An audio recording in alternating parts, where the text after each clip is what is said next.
Company featured. Welcome to this Stockbox interview.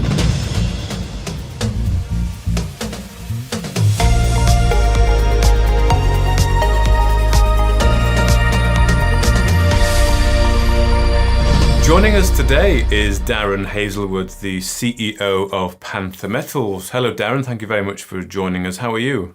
I'm really well, Mark. Thanks for having me on again. Good. It's good to talk to you, Darren, on video, on Stockbox for the first time. You're very welcome here. So I believe we're going to get a bit of an update across a number of projects in Panther's portfolio, starting with Australia, the listing this week. So what can you tell us about Australia? Well, yeah, we announced that the intention is to list on the 10th of December.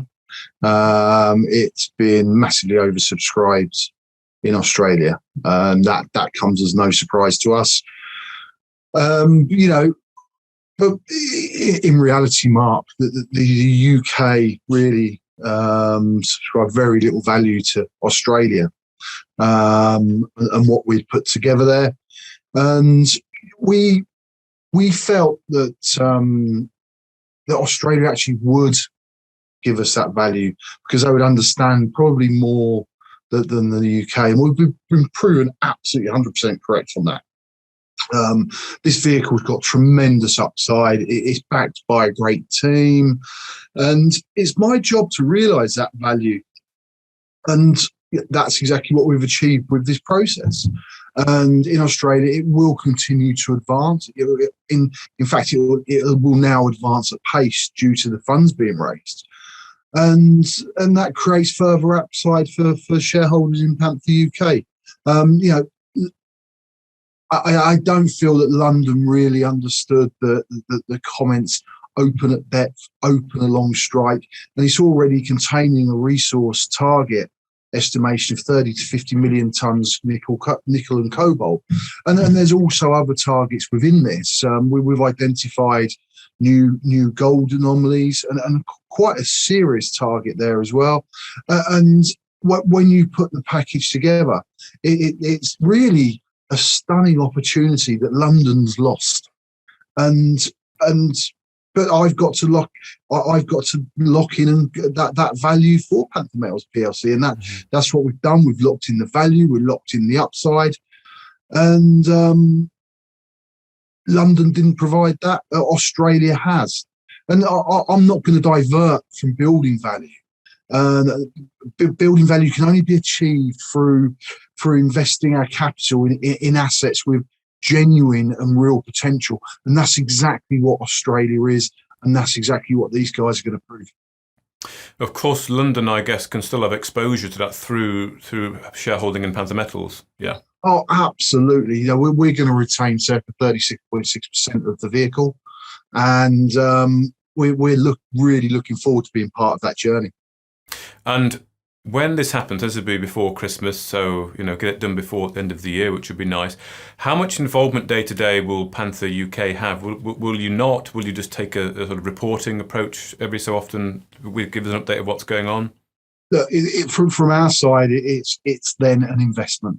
It's on our balance sheet, and we will treat it as such. Okay, well, moving over to Canada, and of course your main project interest, Dotted Lake. Then, what's been going on at Dotted Lake recently? Well, we've drilled the hole there, but we announced this week some great results on the ground. We did a comprehensive soil sampling survey, and that's basically all thrown really created the opportunity for the market to see why we're doing what we're doing. We've got a 1.3 kilometre shear related gold anomaly. We're drilling one end of that at the moment. Should we intersect any gold numbers within that hole, then this really does create a situation where it's game on. There's 4 further distinct gold anomalies we've identified. We've identified further structural anomalies, and there's actually sort of 18 multi-element anomalies within all this package, and all the vectors together point towards an orogenic style gold deposits. And this is all in quite a reasonably close area. It is probably no more than 2.5 kilometers across, and depth wise, again, it'd probably be about 1.5 kilometers. And we've got the trail in place there now. We know exactly that it takes 26 minutes from the entrance onto the site to Hemlo, by very good road network. So everything now points towards a genuine and true opportunity, and we're looking forward to those assays. Okay, and what is the objective then of this drilling campaign? It's based around gold, Mark, and is the system opening up beneath what we've seen in the existing trench. Okay. And what's your kind of timeline, what we're looking at for completion of the drilling and getting the cores off for assay? Well, we've got the core, and it's going to be down to the labs. And in fairness, also we've been drilling over at Wishbone, so we've got core from Wishbone that we're dealing with as well. So it's a busy time over there for the Canadian team, and it's all happening. I'm getting daily updates, and yeah, I think it's safe to say that that Docid has so far garnered a lot of excitement internally that it's probably exceeding what we actually hoped even at this stage. Okay, all right. Well, that sounds promising. I did notice a tweet you put out where you said one of the holes was keeping you warm at night, so that can only be read as a positive, I think. And while we await further, I think that was in reference to Wishbone actually, but Dotted is certainly keeping me extra warm. There's no duvets required in my house at the moment, Mark. Okay, good to hear. So let's talk about Obonga then. Prospecting results. What are they looking like at Obonga? There's been everything going on at Obonga, Mark, to be fair. People note that our website is probably a little bit out of date. We've got an out of date corporate presentation. And there's reasons behind that. We've had all the historic data from Obonga when we did the deal, and we trusted that data, but we needed to see the opportunity firsthand. We needed to understand, is this real? And the reasoning behind the area that we were given that it's been overlooked was down to access. Really, we needed to understand, is this a genuine reason? And we've been out there now. Yes, you can see that there is no road access across the Obonga, but there are ways and means of putting in the required trail, and that's what we're doing now. And it's reasonably easy for us to address, and hence us taking the whole greenstone belt. We closed the deal on Obonga in August. We had drilling permits in place. We've gone drilling, and one of the locations was listed as a high priority target by BHP in 1992, and that target was indeed correctly identified. We've since drilled it. We've conducted prospecting. We've identified previously unrecorded goosens, and that's mineralization basically coming out of the ground.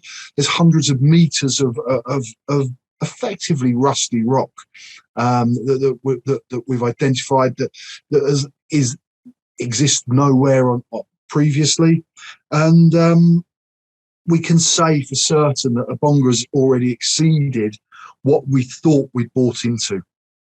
It genuinely is something else. And remember, we control around 87% of this greenstone belt. It contains multiple targets already identified. We're increasing those. Look, you've got a company, Green Technology Metals. They listed in Australia just today, UK time, and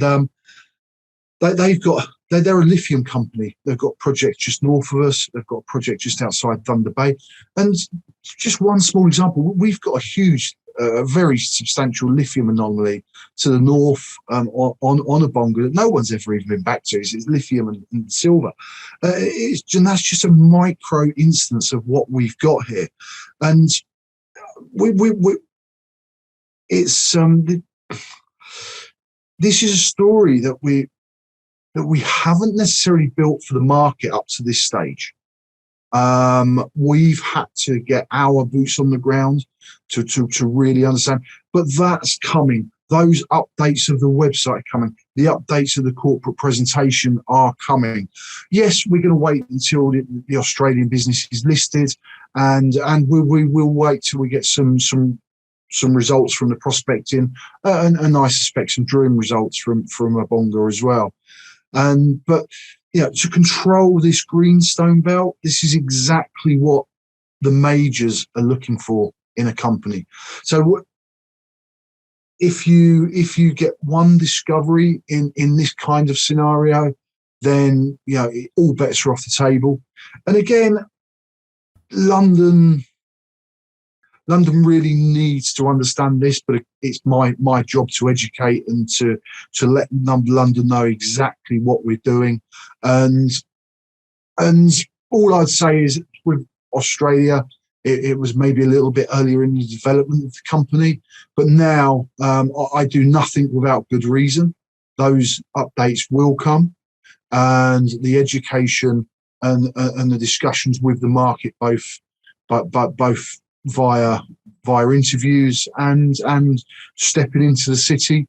We've seen interest from across the globe with some of the photos we've put out, and this will just continue to grow. It's good. It's good times. Okay, so the market can expect to see more information regards Obonga, new website update to reflect it, and of course the presentation. As you mentioned, getting that information out there to educate people what it's all about. In terms of exploration, though, on Obonga, whereabouts are you on the timeline? It's early stage, I guess, is it at the moment? Yeah, we've completed the drilling. We have some of the core has been cut and has gone to the labs. And in fact, we've been to the labs twice. And then there's further core. It's in process. In fact, literally as we speak, we're having core cut every day. And so there'll be a rollout of results as we get the information to hand. Okay. But whatever happens with that core, I don't think it'd be remiss of me to say that we're already working with a university on the location. Okay, which will then facilitate further exploration.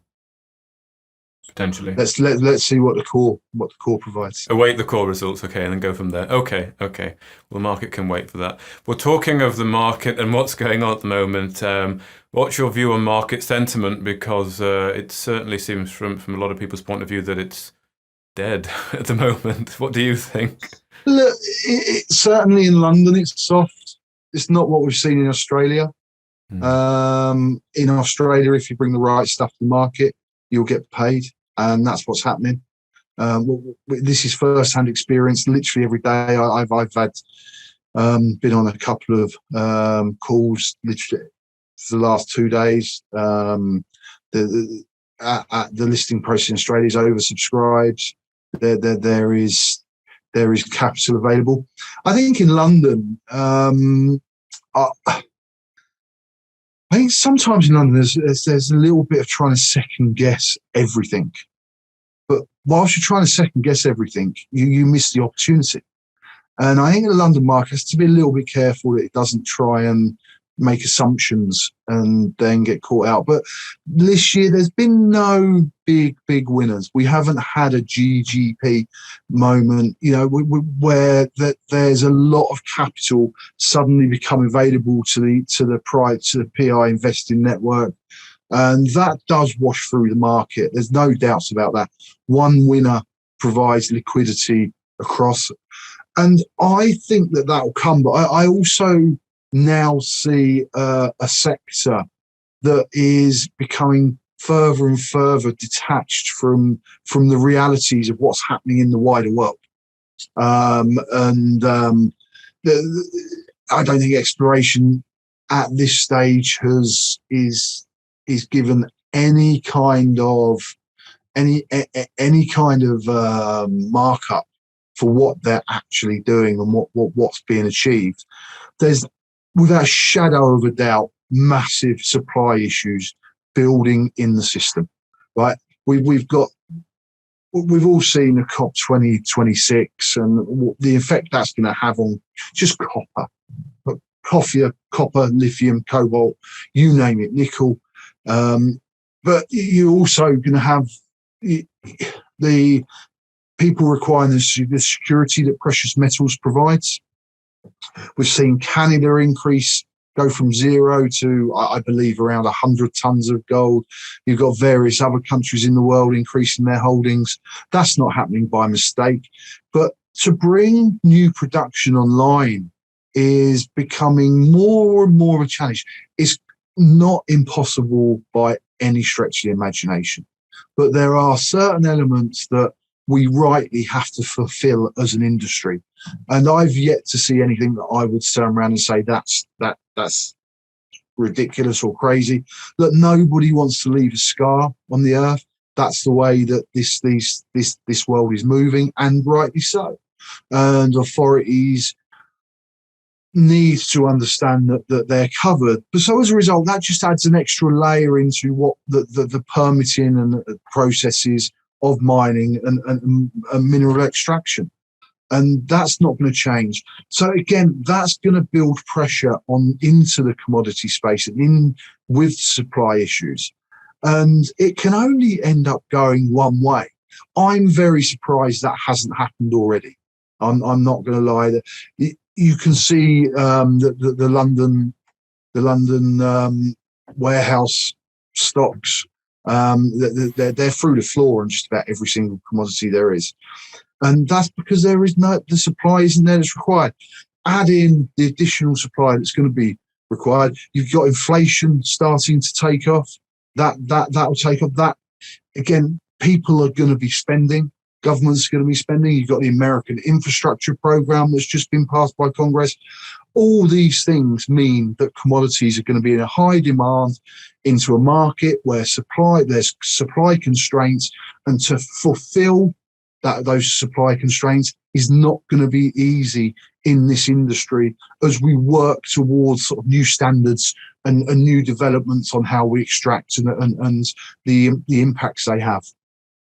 Okay. Well, it's good to get your thoughts on that, and it just may be a matter of time for the London markets to catch up there, maybe. But for now, Darren Hazelwood, the CEO of Panther Metals, thank you very much for your time. Thanks, Mark. If you enjoyed this interview, then give us a thumbs up, a like or a retweet. Subscribe to us on YouTube or follow us on Twitter, and hit that notification bell to be the first to know when we release new content. There's loads of great content on our website too, across all our programmes at stopboxmedia.com. Thank you for watching.